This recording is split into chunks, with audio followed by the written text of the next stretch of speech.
Welcome inside the locker room with your hosts, Brogan Hillman, Connor Rice, and Logan Emsley. Yo, what is up, boys? Welcome back to another video, and today we are ranking the top 5 frontrunners for this beautiful trophy right here. If you guys enjoy the video, make sure to go down, like, and subscribe. Let's not waste any time going over who's going to win this beautiful trophy right here, and let's get into it. Let's go. Alright, boys, so number 5 is obviously Dak Prescott. We got right here on the screen. So the reason for Dak Prescott is because he came off of injury last year, and he came back and had a great year, throwing for just shy of 4,500 yards, 37 TDs, and only 10 interceptions. His 37 TDs were enough to get him tied 4th overall in the league, which is great stats, especially coming back off that brutal ankle injury. And the yards were able to land him in 7th in the league. Interceptions tied 9th. I mean, great overall season. He had a great year. He's a physical quarterback. He can move. I mean, this guy can move. We saw it in the NFC wildcard game. He could move, but he just didn't really look at the clock and didn't have enough time. Ref also bumped him, but don't count Dak out for MVP this year. He's a very great, solid quarterback. He can sling it. He can run. He has CeeDee Lamb returning. He did lose 2 targets, but CeeDee Lamb returning. CeeDee Lamb's looking to have a monster year. Also Dalton Schultz, who's one of the best tight ends in the league. So he has some targets around him for sure. He has Zeke in the backfield. And we'll see how Dak performs. I'm expecting a big year out of him. Dak Prescott, number 5 on the list. Look out for him. Now, number 4 is Joe Shiesty, none other than Joe Burrow. I mean, he had 4,600 yards last season, and we all know what he did to that awful Bengals team with his target, Jamar Chase. Brought him all the way to the Super Bowl. And I'm not expecting as big of a year, but he will have a big year again. I mean, he had 4,600 yards last year, 34 touchdowns, 14 interceptions, and he had a 54 QBR last year, which is a great stat line, especially coming off that injury he had, just like Dak Prescott. But his was actually the year prior, so he was coming straight off of that injury from his rookie year, torn MCL, ACL. It was a nasty injury, and he came off and he was slinging, and he was throwing dots, and I'm not expecting anything less. He has Jamar Chase this year again, T. Higgins again, Tyler Boyd again. Pretty much all of his targets besides CJ Uzomah are returning. So he'll have, again, great receivers to spread the ball out to. Another mobile quarterback that can run, get out of the pocket. The only thing that might hold him back from the MVP potential would be the O-line. But let's see if Joe Burrow can get it done for the 2nd year in a row and see if he can win his first MVP trophy. Let's see it. Number 3 is Tom Brady, the GOAT. Do I really have to explain myself for this position? I mean, last year he finished 1st in passing yards with 5,300, 1st in TDs with 43. He threw 12 interceptions, but every quarterback's going to throw interceptions like that. And he finished 2nd in QBR with a 68. I mean, it's the GOAT. It's his 45th birthday today on the day of recording. Happy birthday, Tom. You know, Tom, he has potential to be the longest active NFL player, the oldest active NFL player. The record is 48, tied from a quarterback / kicker and Adam Vinatieri right now. And he's turning 45, so if he plays for about 4 more seasons, he can break that record easily. And Tom Brady, I'm expecting a good season from him this year again. You know, they just signed Julio, and they have Mike Evans, Chris Godwin.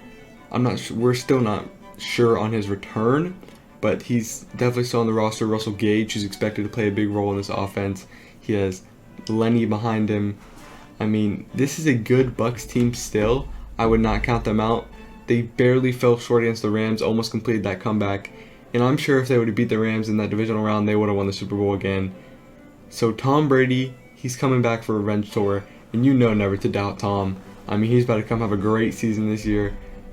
He might even put up better numbers than he did in 2021, which is insane. Because again, he was 1st in yards, 1st in TD, 2nd in QBR. I mean, he might go crazy as a revenge tour. We'll have to see. Tom Brady, number 3 on this list.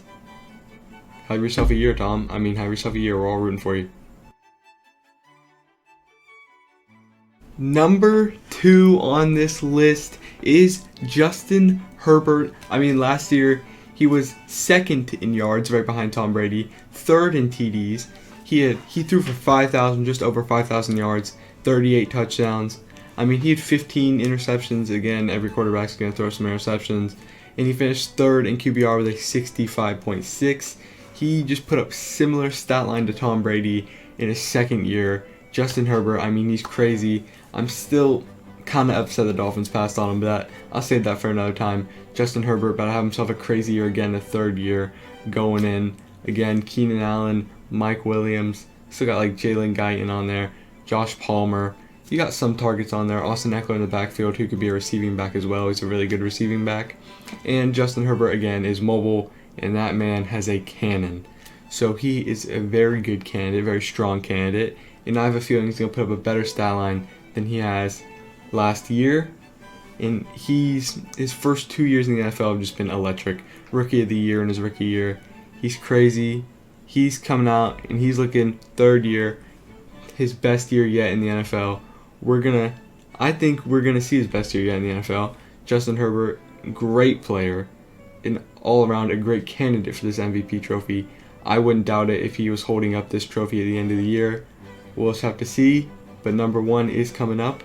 We'll see what the comparison is between Justin Herbert and number 1 on this list. You can all assume who it's going to be based on him not being on here yet. So let's get into number 1. Number 1 on the list, and who I personally think will be holding the MVP trophy by the end of the season in February, is Josh Allen. I mean, this is a bad man. You saw in his rookie year hurdling the Vikings defender. He's a big body with Stephon Diggs at wide receiver 1, Gabriel Davis, who we've gone over in multiple other videos, as wide receiver 2, and he still has targets. I mean, he has James Cook in the backfield now, Devin Singletary's still there, Zach Moss like running back 4 on that roster, but he can get it done. He's huge again and a freak athlete. I mean, again, jumping over defenders, running over defenders. Also has Dawson Knox, who's a top 10 tight end in the league. So he has 3 amazing targets to throw the ball to downfield. And he can sling it. I don't know if you guys thought the one spot was going to be Pat Mahomes, Aaron Rodgers, who are all players who I think will have a step down from last season. But Josh Allen's going to have a step up. Honestly, the Bills might be Super Bowl favorites, and that's hard to say coming from a Dolphins fan. But Bills are going to be strong this year. And I think they will be led by their NFL MVP quarterback, Josh Allen, in the 2022-2023 NFL season. Thank you guys for watching so much. If Josh Allen ends up being the MVP, I got the massive brain in here. I don't know. We'll have to see by the end of the season. But he is my personal pick. Again, crazy stat line from last year. I feel like he's going to get better than he was last year. We'll have to see how it all plays out. But that's my personal opinion. Thank you guys for watching. As always, subscribe if you're not already. Like the video. Peace. People buying, now I'm serving.